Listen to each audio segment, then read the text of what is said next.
What if Isagi Yoichi was never meant to be the hero of Blue Lock, but the ultimate villain? A genius not of raw talent, but of manipulation, a strategist building an empire of pawns. This is not the story of a striker and the world's number one player, but a story of control, of obsession, and of a man who weaponizes teamwork for his own ascension.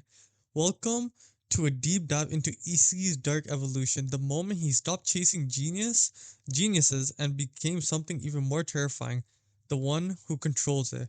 My name is Real Weep, and today we are going to be looking at Isagi's final form, the puppet master of Blue Lock. At the beginning of Blue Lock, Isagi is like every other person, a strategist, but hesitant, a player stuck in the middle tier of raw ability. But the moment he chooses to use his ego is just when he goes out of control, passing, shooting, and plants a seed, a hunger to rewrite fate. This wasn't just about scoring goals anymore. This was about becoming the author of the match and becoming the main player. With each match, EC evolves not by overpowering his opponents physically, but by overthinking and outthinking them. He's not playing soccer, he's running simulations 3 steps ahead of everyone. The old ECE dies in the second selection. The one who wanted to be the best striker in the world is replaced by someone far more dangerous, the best controller of strikers in the world. Metavision isn't just a spatial awareness, it's domination of the field. ECE doesn't just see plays happen, he manipulates them into happening. Every pass, every press, every fake, they become strings in Isagi's hand. We have seen this countless times, like in the final match against Reen, when Isagi manipulated a pass, pretending to be Kaiser, and ultimately scoring the final goal and becoming the top player in the Neo Egos League. This is where that is where his transformation mainly began. He started to use his teammates' egos against them. Hirori fed his dreams of freedom just to activate his peak. Kurina made to feel irreplaceable just to be a battery in Isagi. Yukumiya gassed up during his breakdown just to become a temporary sword. Isagi isn't evil, but he isn't a hero as well. He weaponizes dreams and calls it a strategy, and he uses everyone on the field for his own goal. Kaiser is the obvious genius, the king, but even kings have strings. Isagi's real game isn't scoring more than Kaiser, it's making Kaiser react to him. In their every clash, Isagi uses Kaiser's ego against him, forces double teams, baits fouls, uses Nest like a trap card. When Isagi scores off of Kaiser's movements, it's not stealing, it's checkmate. You thought you were the king, but you've been a knight in my gambit. Everyone knows how Isagi has been. Reinhardt knows this, Shido knows this, but still, none of them can overcome Isagi's manipulation, no matter how hard they have tried.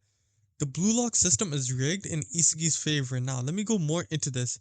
Ego Jinpachi's system doesn't just reward goals, it rewards evolution. Isagi found a cheat code. He makes others evolve for him. Baru's monster is triggered by Isagi's provocation.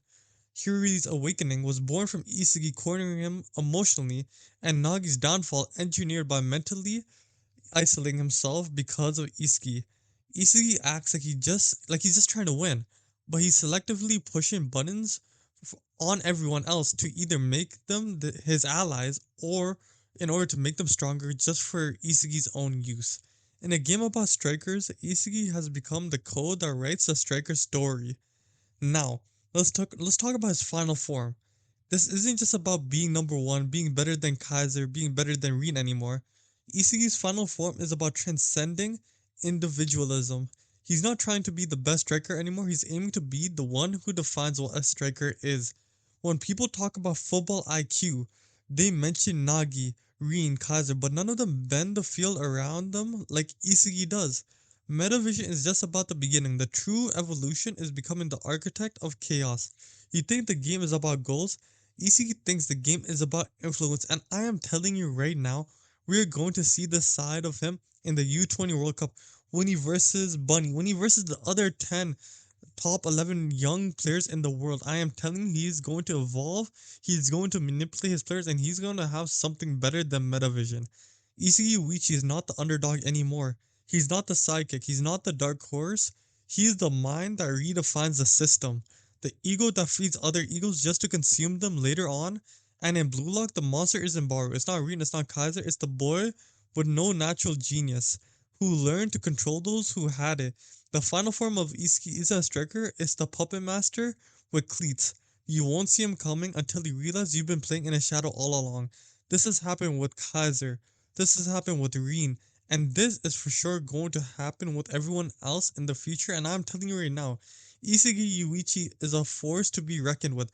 But the only person I think that can stop him in this moment is going to be our boy Nagi Sashiro. Some of you might be surprised why I said Nagi might be his best competitor and why he might be the only one to stop him. Now, Nagi, as we all know, has been one of the best players in Blue Lock, but he wasn't selected in Ego's top 23. That's because Nagi doesn't have the passion, he doesn't have the fire that Ego is looking for. But when Nagi is fired up and when he does have a passion and when he is fired up towards something, he is one of the best players out there, and we saw that when he did versus Isagi. Let's go band for band on why Isagi and Nagi are very similar. Isagi is all about planning, position, and predicting, while Nagi is the complete opposite. He is a raw creative instinct player, unchained by logic. While Isagi sees the world in data, angles, and vision, Nagi creates something out of nothing, a wildcard that breaks every formula, and something that Isagi does not have, and that is something Nagi will use in the future in the U20 World Cup. Now, let's look at this. Isagi's biggest strength is his ability to read patterns and adapt, but Nagi has no rhythm. Nagi evolves chaotically depending on his mood, his emotion, and inspiration. If Nagi has something coming towards him, he will think on the spot. He will just think on the spot and he will do his best in order to avoid the worst outcome. While Isagi, he's not able to do that. He just gets very lucky and he needs thinking ahead of time in order to stop the worst from happening. Now, let's look at creativity in anti-Metavision. Metavision relies on order, spacing, movement, and structure. Nagi doesn't operate within structure, he's anti-system. This means that his traps, mid-air controls, and instant improvisation all happen in a split second. Too fast to track and too weird to anticipate. That is why he is one of the most dangerous players in the Blue Lock system. Rin doesn't have this. Isagi doesn't have this. Nagi is just very unique and he is one of the only few to have this. When Nagi awakens, he is one of the best. Most of the time, Nagi plays lazy or half-hearted. This is because he has no desire, he has no more motivation at all. But when he's motivated, like Rio leaving, wanting to be Isagi, he transcends into a player on like his own level. Like there are levels to this. There's the S tier, there's the A tier, and then there's this highest tier where Nagi is. A fully motivated Nagi with ego and ambition unlocked becomes something no one, not even Isagi, can fully prepare for. Isagi fears Nagi, and that is why he respects him. In their match during the Neo Egoist League, Nagi takes the spotlight with his highlight goal, something even Isagi admits he couldn't even replicate no matter how many tries he has to replicate it. That goal wasn't just flashy, it was freedom made into motion. A type of football Isagi can't copy, but he can only chase and only dream of wanting to become. Now, in conclusion, the only other player who can really tame Isagi is Nagi, and we have to see what's gonna happen in the U20 World Cup. As we saw in the last chapter, chapter 311, Nagi is finally returning, but we don't even know what is about to happen. We just know Team Japan is about to go crazy with the top three players Rin, Isagi, and Shido leading the way, with Sei Otoshi also being there.